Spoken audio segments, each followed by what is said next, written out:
तो गाइस कैसे हैं आप सब लोग रीइंकार्नेशंस के एपिसोड 12 के साथ हाजिर हैं। तो लास्ट एपिसोड के एंड में हमने देखा था रेड हेवन पवेलियन के एक मास्टर जिसका नाम जाओ जा होता है अपने 4 बेकार डिसाइपल्स को लेकर वहां पर पहुंचता है इन लोगों के यहाँ। तो सेक्टर चीफ से कहता है मैं अपने सेक्टर के सबसे बेकार स्टूडेंट्स को यहाँ पर लेकर आया हूँ ताकि तुम्हारे स्टूडेंट्स के साथ वो स्पार करके उनको मोटिवेशन मिल सके। पर अगर उनकी मोटिवेशन बढ़ गई तो वो भी अच्छे से कल्टिवेट करेंगे और अच्छे से प्रैक्टिस कर पाएंगे। हालांकि उन चारों डिसाइपल्स को देखकर किसी भी एंगल से नहीं लग रहा होता कि ये इनकी पवेलियन के बेकार डिसाइपल्स हैं, क्योंकि वो काफी ज्यादा हट्टे कट्टे और स्ट्रॉन्ग होते हैं। जबकि हमारी पवेलियन के जो स्टूडेंट्स होते हैं वो दरवाजे के पीछे छुप कर देख रहे होते हैं और कहते हैं ऐसा कैसे हो सकता है, ये सारे के सारे स्टूडेंट्स ही रीइंकार्नेशन राम के एक्सपर्ट्स हैं। ऊपर से ये कह रहे हैं कि ये सारे स्टूडेंट्स बेकार स्टूडेंट्स हैं, हम इससे तो कोई भी इनके साथ फाइट नहीं कर पाएगा, सारे के सारे तो मॉन्स्टर्स दिखाई दे रहे हैं। तो सेक्टर चीफ उसे कहती है तुम अपने साथ जो डिसाइपल्स को लेकर आए हो इनमें से कोई भी 20 साल की उम्र से ज्यादा का नहीं है, लेकिन ये सारे के सारे रीइंकार्नेशन राम में है। तो तुम यहाँ पर ये कह रहे हो कि ये सारे के सारे बहुत ज्यादा कमजोर और बेकार है। आखिर इन लोगों की कल्टीवेशन स्पीड इतनी ज्यादा कैसे हो सकती है कि 20 साल से कम उम्र में ये रीइंकार्नेशन स्टेज पे पहुंच गए हैं। तो एल्डर डी ज़ैंग अपनी सेक्टर चीफ से कहता है सेक्टर चीफ आपको क्या लगता है कि ये लोग बहुत ज्यादा स्ट्रॉन्ग है और हमारे सेक्टर में ऐसा कोई भी नहीं है जो कि इन सभी को हरा सकता है। आप बस यहाँ पर मुझे ऑर्डर्स दे, मैं अभी जाकर इन सभी के सभी को अकेले ही हरा सकता हूँ, यहाँ पर किसी और की जरूरत भी नहीं पड़ेगी। तो एल्डर जाओ जाओ से कहता है एल्डर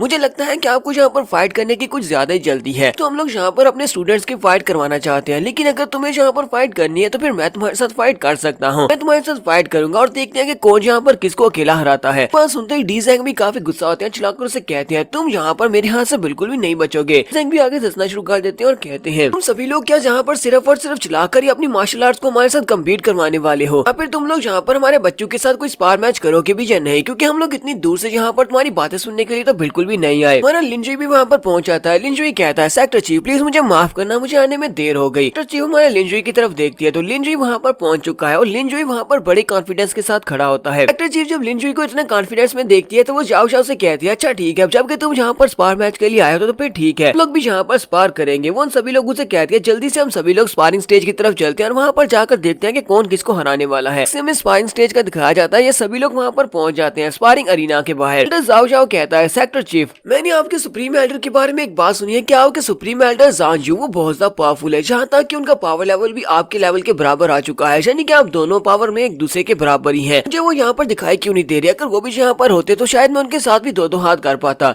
वो सोच रहे थे मुझे इतना पता है कि यांजू किंजी को पसंद नहीं करते और इन दोनों में हमेशा झगड़ा चला रखता है, हो सकता है कि मैं यहाँ पर इस बात को करके इस बात को यूज कर सकूं। सेक्टर चीफ उसे कहती है हमारे मास्टर यांजू को इस वक्त एक बहुत ही इंपॉर्टेंट मिशन के ऊपर भेजा गया है, वो एक बहुत ही जरूरी काम करने के लिए गए हैं, जल्दी वो भी यहाँ पर आ जाएंगे, तुम्हें उनके बारे में ज्यादा परेशान होने की जरूरत नहीं है। तो जो कहते हैं जब कि एल्डर यांजू वहाँ पर नहीं है, यहाँ पर अपना टाइम वेस्ट नहीं करना चाहिए और हमें जल्दी से जल्दी यहाँ पर स्पार मैच को स्टार्ट करना चाहिए। तो यहाँ पर कौन पहले मैच करेगा? अपनी तरफ से एक लड़के जिसका नाम ज्यूक्यू होता है उसे कहता है ज्यूक्यू तुम जाओ जाकर पहले फाइट करो, इमोर्टल फॉरगॉटन सेक्टर वालों को इस बारे में बता दो लोग कितने ज्यादा स्ट्रॉन्ग है और उन लोगों से अच्छे से गाइड होकर आना, यानी कि वो तुम्हें कुछ सिखाएं। तो ज्यूक्यू अपने मास्टर से कहती है ठीक है मास्टर मैं वहाँ पर जाकर फाइट करती हूँ, मैं आपको बिल्कुल भी डिसऑनर होने नहीं दूंगी, चाहे वहाँ पर मेरी जान क्यों ना चली जाए। ज्यूक्यू और रीना के सेंटर में चली जाती है और वहाँ पर जाने के बाद अपना नाम बताती है और अपने बारे में बताती है। वो उनसे कहती है मैं रेड हेवन पवेलियन की एक जूनियर डिसाइपल हूँ और मेरा कल्टीवेशन लेवल इस वक्त रीइंकार्नेशन राम के फर्स्ट लेवल पर है, यहाँ पर तुम्हारे लड़कों को चैलेंज करती हूँ, तुम में से कोई भी यहाँ पर आकर मेरे साथ स्पार कर सकता है। तो सभी लड़के बहुत ज्यादा घबरा जाते हैं और कहते हैं हम में से तो कोई भी वहाँ पर नहीं जाने वाला, ये लड़की तो देखने में एक मॉन्स्टर लगती है, जरा देखो तो उसके मसल्स कितने ज्यादा हैं, वो तो काफी ज्यादा हट्टी कट्टी है। एल्डर ज़ाओमिंग कहते हैं अब क्या, अब यहाँ पर हमारे पैलेस से कौन वहाँ पर जाने वाला है? एल्डर ल्यू से कहते हैं एल्डर ल्यू तुम्हारे पैलेस से कौन वहाँ पर जाएगा, तुम अपने स्टूडेंट्स को वहाँ पर भेजो। एल्डर ल्यू से कहते हैं मेरे स्टूडेंट्स में से ऐसा कोई भी नहीं है जो वहाँ पर जाकर फाइट कर सके, मुझे लगता है कि आपको अपने पैलेस के स्टूडेंट्स को वहाँ पर भेजना चाहिए, क्योंकि हम सभी में आप ज्यादा स्ट्रॉन्ग हैं और आपके स्टूडेंट्स भी ज्यादा स्ट्रॉन्ग होंगे। एल्डर ज़ाओमिंग कहते हैं मेरे पैलेस में तो ऐसा कोई भी स्टूडेंट नहीं है जो कि इतना ज्यादा स्ट्रॉन्ग हो जो कि इसका मुकाबला कर सके, है कि हमें जाकर सेंट किंग से ही बात करनी होगी। तो वो भागते हुए जल्दी सेंट किंग पास जाते हैं और उसे कहते हैं सेंट किंग आप बताएं कि अब हमें क्या करना होगा, हम यहाँ पर से किसको फाइट करने के लिए वहाँ पर भेजने वाले हैं? तो हमारे सेक्टर के सेंट किंग है, क्या आप हमारे सेक्टर को राइज करवाने में हमारी मदद नहीं करेंगे? जाओ उसे कहता है लास्ट टाइम तुमने मेरे डिसीजन को अपोज किया था, लेकिन आज देखो तुम यहाँ पर मेरे पास आ गए हो, अब मेरे पास क्या करने के लिए आए हो? एल्डर मोही और उसके साथ